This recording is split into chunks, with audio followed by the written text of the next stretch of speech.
नमस्कार दोस्तों, आज के इस वीडियो ब्लॉग में आपका स्वागत है।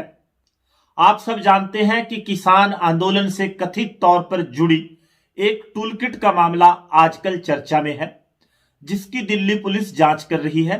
और इस मामले में दिल्ली पुलिस ने आईपीसी की धारा 124 ए, 153 ए, 153 और 120 बी के तहत केस दर्ज करने के बाद जलवायु कार्यकर्ता रवि दिशा को बेंगलुरु से गिरफ्तार भी कर लिया था।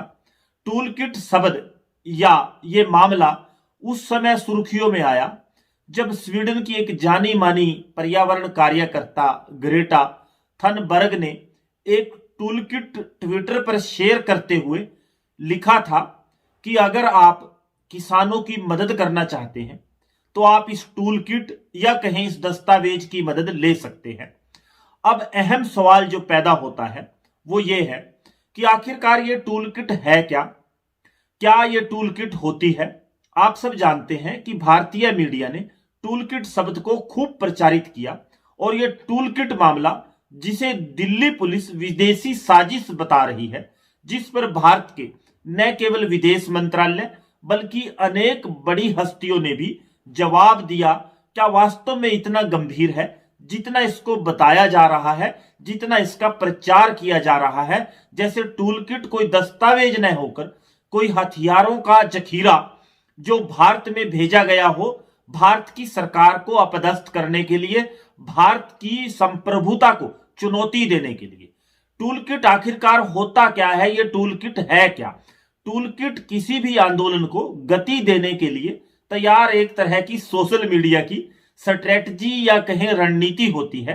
यह कोई हथियार या गुप्त दस्तावेज या षड्यंत्र नहीं होता जैसा इसका हवा पैदा किया जा रहा है, जैसा इसको प्रचारित किया जा रहा है।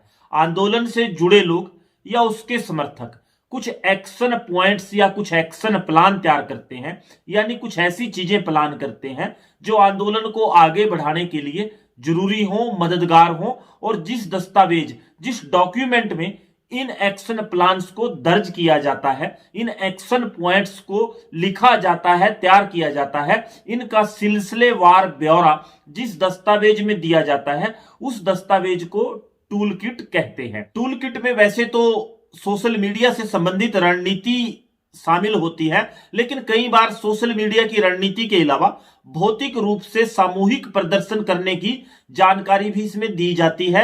और टूलकिट को अक्सर उन लोगों के बीच शेयर किया जाता है जिनकी मौजूदगी आंदोलन के प्रभाव को बढ़ाने में मददगार साबित हो सकती है। अगर हम कहें कि टूलकिट किसी आंदोलन की रणनीति का एक अहम हिस्सा होती है, ये गलत नहीं होगा।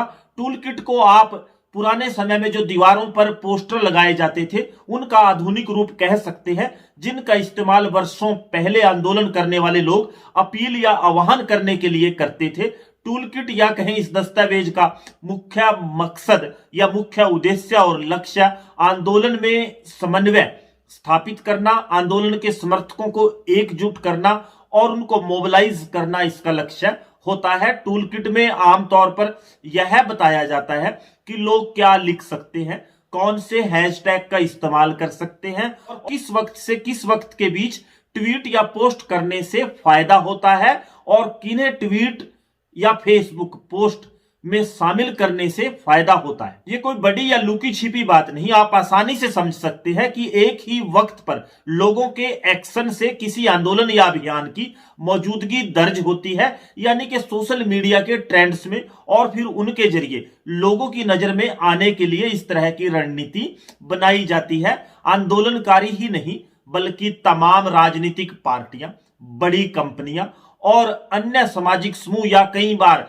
सरकारी मंत्रालय और सरकारी विभाग भी इस तरह की रणनीतियां कई अवसरों पर टूलकिट के माध्यम से इस्तेमाल करते हुए अपनी योजनाओं के प्रचार प्रसार और जन समर्थन उनके लिए जुटाने के लिए और जनता के बीच उनको ले जाने के लिए ऐसी टूलकिट्स का इस्तेमाल अक्सर और आमतौर पर राजनीतिक पार्टियां और सरकारी मंत्रालय तक करते हैं। 3 फरवरी को ग्रेटा थनबर्ग ने किसानों के समर्थन में एक ट्वीट किया था।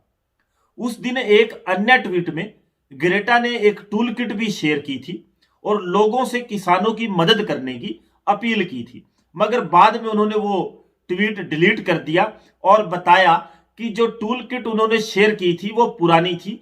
4 फरवरी को ग्रेटा ने एक बार फिर किसानों के समर्थन में एक और ट्वीट किया। साथ ही उन्होंने इस ट्वीट में एक नई टूल किट को शेयर किया, जिसके साथ उन्होंने लिखा कि यह नई टूल किट है जिसे उन लोगों ने बनाया है जो इस समय भारत में जमीन पर काम कर रहे हैं, ग्राउंड जीरो पर काम कर रहे हैं। इसके जरिए आप अगर चाहें तो आप उन लोगों की मदद कर सकते हैं जो किसान आंदोलन से जुड़े हुए लोग हैं। टूल किट के बारे में हमने बताया कि टूल किट एक सोशल मीडिया की स्ट्रेटजी, एक रणनीति होती है। अब सवाल पैदा होता है कि जिस टूल किट को लेकर विवाद पैदा हुआ, जो विवादित टूल किट है, उसमें क्या लिखा है, वो किसी अगले वीडियो में बात करेंगे। तब तक के लिए धन्यवाद। जय हिंद, जय किसान। एक आग्रह है आपसे कि हमारे इस YouTube चैनल को सब्सक्राइब कर दीजिए, इस वीडियो को शेयर कीजिए, लाइक कीजिए, ताकि हम ऐसे ही और वीडियो आपके लिए बनाते रहें, क्योंकि आपका लाइक, शेयर और सब्सक्राइब हमें प्रेरणा देता है, उत्साह बढ़ाता है। धन्यवाद।